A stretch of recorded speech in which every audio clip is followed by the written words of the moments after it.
오늘은 믿음의 선한 싸움을 싸우라는 제목으로 주의 말씀의 은혜를 나눌 수 있도록 하겠습니다. 디모데전서 마지막 주 시간입니다. 이제 사도 바울은 마지막으로 성도들을 향하여 간곡하게 영적인 부탁을 하고 있는데요. 바로 믿음의 선한 싸움을 싸우라, 그 이야기를 하고 있습니다.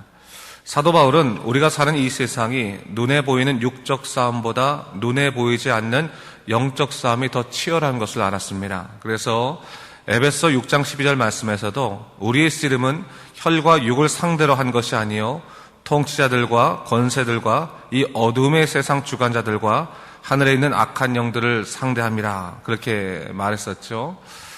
이 세상에서 생존하기 위해서 수고하고 애쓰는 모든 인생의 씨름들이 중요할 것 같지만 실상은 사단은 우리로 하여금 세상에 머물게 함으로 인해서 영원한 생명을 얻지 못하도록 방해하고 있다, 공격하고 있다라는 것을 이야기하고 있는 것입니다.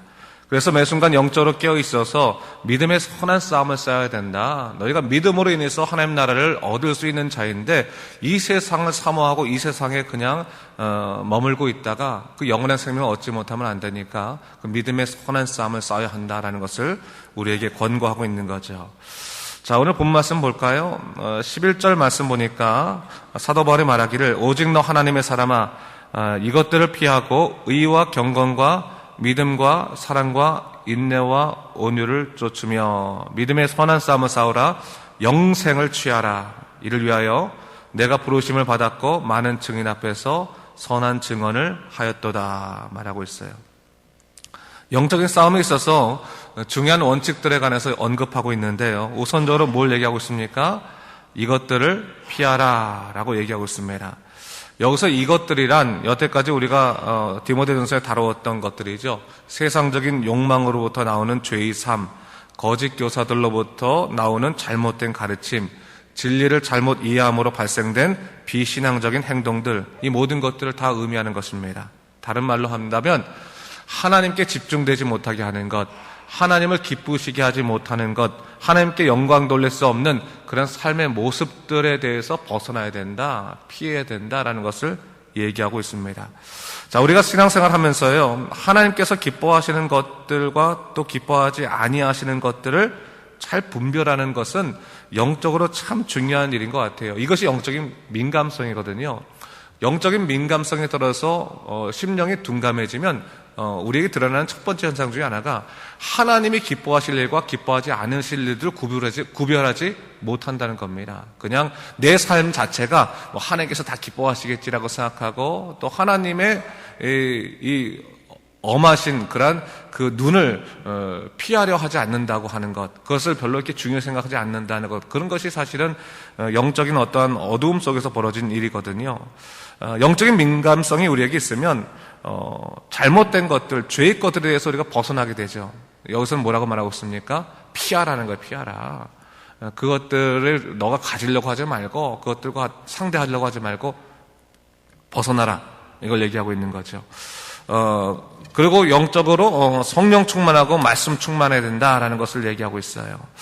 자, 그러면서 뭘 얘기하고 있습니까? 보니까 믿음의 선한 싸움을 싸우라는 말을 통해서 좀 더 적극적인 의미에서 너희가 믿음의 사람으로 싸움을 할 수 있을 만큼의 큰 능력을 가진 자다라고 얘기하고 있죠.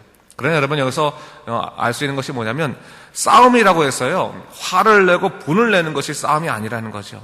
여기서 말하는 싸움이라고 하는 것은 세상의 싸움과는 다른 방법입니다. 세상의 싸움은 악이 있어야 되죠. 악이 받쳐서 분을 내면서 싸우는 것이 세상의 싸움이라고 한다면 여기서 뭐라고 말하고 있어요? 선한 싸움이다라고 얘기하고 있어요. 선한 싸움이다. 그 선한 싸움의 정체가 뭡니까? 본문을 보니까 의와 경건과 믿음과 사랑과 인내와 온유를 쫓아 하는 싸움이 뭐예요? 그것이 믿음의 선한 싸움이다라는 것을 얘기하고 있어요. 자, 여러분, 세상 사람들과는 전혀 다른 방식이죠. 세상 사람들은 자기에게 집중되다 보니까 자기에게 손해를 끼치거나 자기가 마음이 속상하거나 자기에게 무슨 영향력이 있으면 그때 우리가 화를 내고 싸우는 것이, 그것이 세상적인 싸움이라 한다면 믿음의 싸움이라고 하는 것은 자기에게 향해 있는 것이 아니라 누구에게 향해 있습니까? 하나님께 언제나 향해 있으므로 하나님의 영광을 위해서 우리가 굳건히 세상을 향해서 담대히 나아가는 것이 믿음의 선한 싸움이죠. 그런 선한 싸움을 있기 위해서는 의와 경건과 믿음과 사랑과 인내와 온유가 있어야 된다라는 것을 얘기하고 있는 겁니다. 그런 경건의 마음, 예수님께 집중하는 그런 마음이 없다면, 믿음으로 굳건히 서는 마음이 없다면, 사랑으로 자신을 세우고 어떠한 상황 속에서도 인내와 온유로 영적인 평정심을 잃어버리지 않도록 하는 것 자체가 뭐예요? 결국 믿음의 선한 싸움을 싸는 것과 같은 것이다 라는 것을 얘기하고 있는 것이죠. 이런 싸움을 통해서 우리는 세상을 향해서 뭘 얘기하고 있습니까? 우리가 부르심을 받았고 많은 증인 앞에서 선한 증거를 하고 있는 사람으로 인정받게 된다는 것을 성경은 우리에게 이야기하고 있습니다. 사실 여러분, 우리가요, 세상에 나가서 사람들로 하여금 내가 당신을 개인적으로 뭐 좋은 것도 없고 좋은 것도 있고 싫은 것도 있겠지만 내가 한 가지 인정할 수 있는 것이 있다. 당신은 예수 믿는 사람이구나. 그런 얘기를 들을 수 있는 것은 바로 이런 믿음의 선한 싸움을 할 때 가능한 거예요. 여러분, 세상을 향해서 세상 사람들이요, 예수 믿는 사람들에 대해서 부담스러워하고 또 미워하는 것들도 있을 수 있지만 예수 믿는 사람들을 무시할 수 없는 것은 뭡니까? 그 안에 생명이 있기 때문이고 그 안에 강한 담대함이 있기 때문에 그렇습니다. 여러분, 그걸 알아야 되는 거예요. 여러분, 우리가 세상을 향해서 나갈 때 다른 세상 사람들을 즐겁게 하기 위해서 우리가 믿음의 사람인지 믿음의 사람이 아닌지 그걸 다 버리고 그냥 세상 사람과 똑같이 행동한다고 해서 거기에 우리가 하나님의 영광이 드러나는 것이 아무것도 없습니다. 하나님의 영광이 드러내는 일은 뭡니까? 세상을 향해서 우리가 하나님의 사람바 되었다고 하는 것을 우리의 삶을 통해서 증거할 수 있어야지만, 변화되는 그 변화의 모습을 보여줄 수 있어야지만 우리가 세상을 향해서 하나님의 복음의 역사를 선한 증언으로 할 수 있는 믿음의 사람이 된다는 것을 성경은 얘기하고 있는 겁니다. 바로 그것들을 향해서 얘기하고 있는 거죠. 너희가 믿음 생활할 때 세상을 향해서 믿음의 선한 싸움을 싸우는 사람이라는 것을 절대 잊지 말아라. 그것을 얘기하고 있는 것이고, 그러면서 이제 하나님에 대한 찬양하는 것이 나오고 17절 말씀 이후에 가면 마지막으로 한 번 더 사도 바울이 물질에 관한 교훈을 하고 있는 것을 볼 수 있습니다. 어저께도 물질에 관한 교훈을 했는데 사도 바울이 마지막 정리를 하면서 물질에 대해서 한 번 더 교훈을 하는 거예요. 그 의미는 뭡니까? 이만큼 물질의 문제가 믿음에 있어서의 걸림돌이 될 수 있기 때문에 이야기하고 있는 거죠. 자, 이 걸림돌이 된다고 하는 것은 참 여러분 잘 생각해 볼 것이 뭐냐면, 물질이 아예 필요 없는 것이라면 사실 걸림돌이 되지 않습니다. 그렇지 않겠습니까? 그냥 없으면 되니까, 없어도 되는 거라면 전혀 문제가 되지 않을 거예요. 근데 물질이 걸림돌이 될 수밖에 없는 것은 물질이 우리에게 필요하단 말이죠. 이 세상 살아가기 위해서 물질이 필요하고, 또 그 물질을 통해서 우리가 우리 경제활동뿐만 아니라 수많은 여러 가지 그 사회활동이나 또 선한 행동들을 할 수 있기 때문에 물질은 절대적으로 필요한 거죠. 그러나 그 물질을 어떻게 사용할 것인가의 문제는 우리 그리스도인들에게 중요하지 않을 수 없다는 거죠.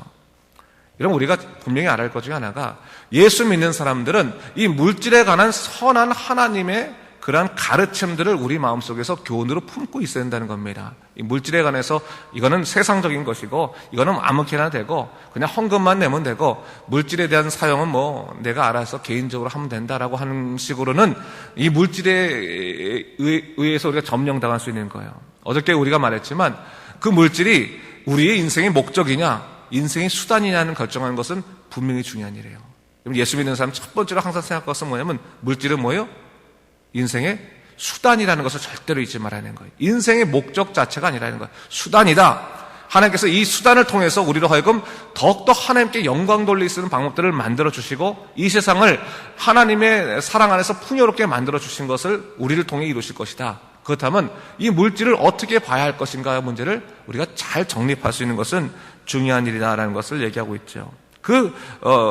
근본적인 정신이 뭡니까? 17절에 나오는데 17절 말씀 한번 같이 읽어보도록 하겠습니다. 17절입니다.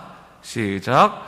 네가 이 시대에서 부한 자들을 명하여 마음을 높이지 말고 정함이 없는 재물에 소망을 두지 말고 오직 우리에게 모든 것을 후히 주사 누리게 하시는 하나님께 두며 하고 있어요. 뭘 얘기하고 있어요? 물질에 소망을 두지 말고 뭐예요? 하나님께 소망을 두라. 이게 첫 번째라는 겁니다. 아무리 물질이 우리에게 필요하고 또 중요한 것이라 할지라도 지금 너무너무 그 물질의 문제 때문에 갈급해서 빨리 이 문제를 해결하고 싶다 할지라도 물질에 소망을 두지 말고 누구에게 소망을 두라는 거예요? 모든 것을 후히 주시는 하나님께 소망을 두는 것이 우선적인 것이라는 것을 절대 잊지 말아야 해요. 물질에 네 마음을 빼앗기지 말라라고 하는 거예요. 물질의 마음 빼앗기면 아무것도 되지 않는다라고 하는 거죠. 그것을 우선적으로 얘기하고 있는 것이고, 그러면서 하나님께 소망을 가질 수 있는 자만이 그 물질을 제대로 다스릴 수 있음을 얘기하고 있습니다. 그러면서 18절과 19절에 이렇게 얘기하고 있는데 제가 한번 읽어보겠습니다. 보세요. 선을 행하고 선한 사업을 많이 하고 나누어 주기를 좋아하며 너그러운 자가 되게 하라. 이것이 장래에 자기를 위하여 좋은 터를 쌓아 참된 생명을 취하는 것이다. 얘기하고 있죠. 자, 물질에 대해서 어떻게 할 것인가? 여러분, 우리가 사실은 물질을 열심히 모으는 일 중에 하나가 나중에 내가 나이가 들어서 또 물질이 있어야지만 또 사람들 앞에서 아무래도 부끄럽지 않게 그 인생을 지켜나가지 않을 것인가라는 그런 마음도 있어서 열심히 이렇게 모으긴 하는데, 성경에서 뭘 얘기하고 있는 겁니까? 선을 행하라는 거죠. 선한 사업을 많이 해라. 나누어 주기를 좋아하라. 그걸 통해서 너그러운 자가 되게 하라. 왜? 이것이야말로 너희가 장래에 너희를 위하여 좋은 터를 쌓는 것이다. 이것이야말로 너무너무 좋은 터를 쌓는 것이니 그렇게 선한 일을 하도록 하라. 라는 것을 얘기하고 있는 겁니다. 여러분, 우리가 사용하는 물질들 가운데서 우리 자신을 위해 사용하는 것은 당연한 거겠죠. 당연한 것인데 우리 자신을 위해 사용하는 것뿐만 아니라 중요한 것은 하나님을 위해서 물질이 사용될 수 있어야 되는 것이고요. 또 아울러서 고통받는 이웃을 위해서 물질이 사용될 수 있어야 돼서 그것을 통해서 하나님 나라가 얼마나 이 땅에 굳건하게 서는지를 우리가 증명해내고 나타낼 수 있어야 되는 것입니다. 자기에게 물질을 사용하는 것은, 그것만을 축복이라고 하는 것은 여러분, 어떻게 보면 물질을 가두는 것과 똑같은 거예요. 하나님의 후한 축복을 누리려면 뭐예요? 우리 자신이 물질의 통로가 되어야 되는 거죠. 사랑의 통로가 되어야 되는 거죠. 우리를 통해서 하나님께서 세상을 또한 구원하시고 세상을 풍요롭게 하시는 놀라운 역사로 우리의 물질을 사용하신다면 얼마나 좋겠습니까? 그러면 하나님께 소망을 후히 주시는 하나님께 소망을 두었기 때문에 하나님의 놀라운 역사가 우리를 통해서 전해질 것이라는 사실이에요. 하나님이 그런 것도 멋있는 인생이잖아요. 하나님, 저에게 물질을 주십시오. 하지만 그 물질은 내가 가두는 물질이 아니라 나를 통해서 세상을 기쁘게 하고 하나님의 놀라우신 영광을 돌리는 그런 내가 물질의 통로, 사랑의 통로가 되길 원합니다. 라고 하면 하나님이 우리를 통해 역사하실 거라는 거죠. 바로 그것을 얘기하는 거예요. 물질에 소망을 두지 말고 하나님께 소망을 두며 나누어 주기를 좋아해라 라는 것을 얘기하고 있는 것이 바로 이것을 얘기하고 있는 겁니다. 그리고 마지막으로 20절, 21절은 디모데에게 개인적인 권면을 하면서 이 편지가 마무리되고 있죠. 뭐라고 말합니까? 디모데야, 어떻게 보면 여러분들에게 개인적으로 이름을 들어가면서 교훈하는 것과 똑같은 건데요. 망령되고 헛된 말과 거짓된 지식의 반론을 피함으로 네게 부탁한 것을 지키라. 이것들을 따르는 사람들이 있어 믿음에서 벗어났느니라. 은혜가 너희와 함께 있을지어다. 디모데는 당시에 에베소 교회를 목회하고 있던 젊은 목사였죠. 그 목사에게 뭘 얘기하고 있습니까? 네 교회에, 너가 목회하는 교회에 거짓된 그런 지식을 전하는 사람들이 분명히 있을 것이다. 그런 거짓 교사들이 있을 터인데 그런 거짓 교사들과 더불어서 망령되고 헛된 말과 거짓된 지식도를 반론하는 것에 너가 에너지를 쓰지 마라. 그것들은 차라리 피해라. 그리고 내게 부탁한 것을 지키라. 여기 내게 부탁한 것은 여기서 쭉 나오는 예수 그리스도에 집중하는 삶을 얘기하는 겁니다. 너희가 하나님께 집중하는 것에 너희가 더 시간과 에너지를 써야 된다라는 것을 얘기하고 있는 거죠. 이 말은 우리에게 개인적으로 뭡니까? 영적으로 불편한 일들에 대해서 마음 빼앗기지 말고 하나님께 집중하는 거죠. 하나님께 집중. 교회를 다닐 때 난 저 사람 때문에 교회 못 다니겠어 그러지 마시고 하나님께 그냥 집중하라는 거죠. 하나님께.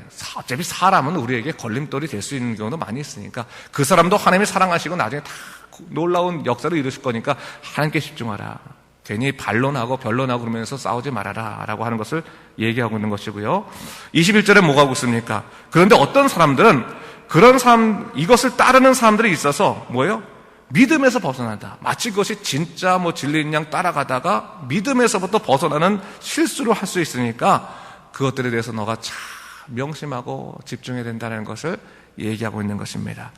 그리고 은혜가 너희 함께 있을지어다 마지막으로 권면하면서 마치는 것을 볼 수 있습니다.